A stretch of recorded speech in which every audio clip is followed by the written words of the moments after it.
Allez, bonjour à tous, aujourd'hui c'est le jour J, c'est le jour où on voit des afflux de liquidités rentrer sur l'ETF Hong Kong, ETF Bitcoin et Ethereum. On se demandait si les afflux allaient être supérieurs aux ETF aux USA. On a vu des tweets qui disaient que potentiellement ça allait être supérieur, d'autres non. Aujourd'hui on va voir les réponses tout simplement, et du coup je vous montre ce premier tweet où on voit que les ETF Bitcoin et Ethereum ont seulement enregistré 6,3 millions de dollars en une demi-journée. Et moi quand j'ai vu ce tweet là, je suis pas étonné parce qu'en réalité on voit qu'aujourd'hui c'est très calme même sur les ETF aux US. On voit que les inflows ont été nuls depuis quelques jours, donc c'est très très calme.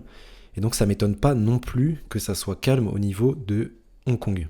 Donc ça c'est pas étonnant non plus, hein. On voit que les inflows sur le BTC sont supérieurs à ceux d'Ethereum. Bien évidemment que les investisseurs vont plus s'exposer à Bitcoin qu'à Ethereum. Et bien sûr on voit qu'en ce moment on a un désintérêt dans les crypto-monnaies. Ça se voit sur les stats Google Trend où on voit que le mot Bitcoin, le nombre de recherches du mot Bitcoin diminue. Et c'est justement dans ces moments-là où on veut se placer en fait. C'est dans ces moments-là, quand tout le monde est désintéressé, que la masse est désintéressée, c'est dans ces moments-là où on veut se positionner parce que c'est les moments les plus intéressants. Et en fait, ça se voit directement sur le graphique.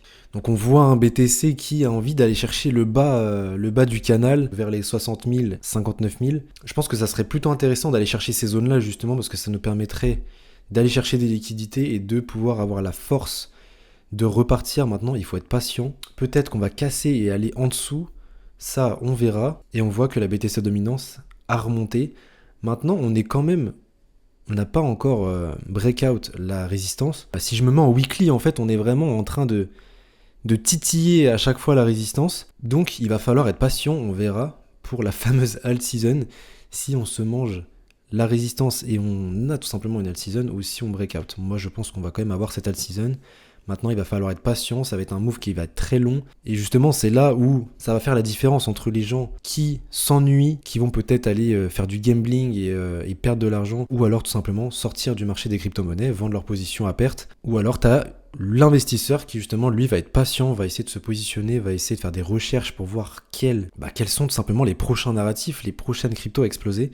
C'est ça qui va faire la différence dans ce bull run. Et justement, si tu veux plus d'informations sur potentiellement des prochains narratifs qui pourraient être explosifs, des cryptos qui pourraient te rapporter des gains de x10, potentiellement à x100, je te mets le lien de mon Telegram, il sera en description. C'est là-bas que je poste mon avis sur le marché, ma vision sur les prochains narratifs et des cryptos que j'achète. On avait vu que Ethereum se mettait à surperformer le Bitcoin. Ethereum a pas mal retracé, donc je pense que à court moyen terme, BTC va reprendre la main légèrement si surtout on va chercher des 60 000 ou moins sur le Bitcoin. Je pense que du coup, je pense que Ethereum va prendre plutôt cher. Et justement aujourd'hui, on va falloir s'attendre à un peu de volatilité. On a au niveau des news l'indice consommateur, confiance des consommateurs, à 16h.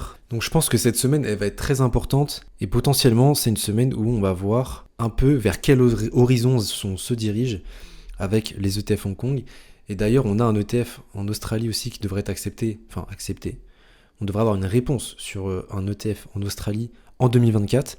Donc on voit quand même que l'adoption du Bitcoin est en train d'avancer, mine de rien. Et donc je pense qu'en fait, tout simplement, on a un horizon qui est bullish, tout simplement. Je pense qu'on peut s'attendre à quelque chose de grand. Et maintenant, il va falloir être patient. Je te sors cet après-midi une vidéo sur 5 crypto-monnaies qui pour moi ont un gros potentiel et qui sont littéralement en solde. Je te la sors cet après-midi. N'hésite pas à commenter, à t'abonner et à liker la vidéo si elle t'a plu. Et nous on se retrouve tout à l'heure pour la prochaine vidéo. Ciao tout le monde.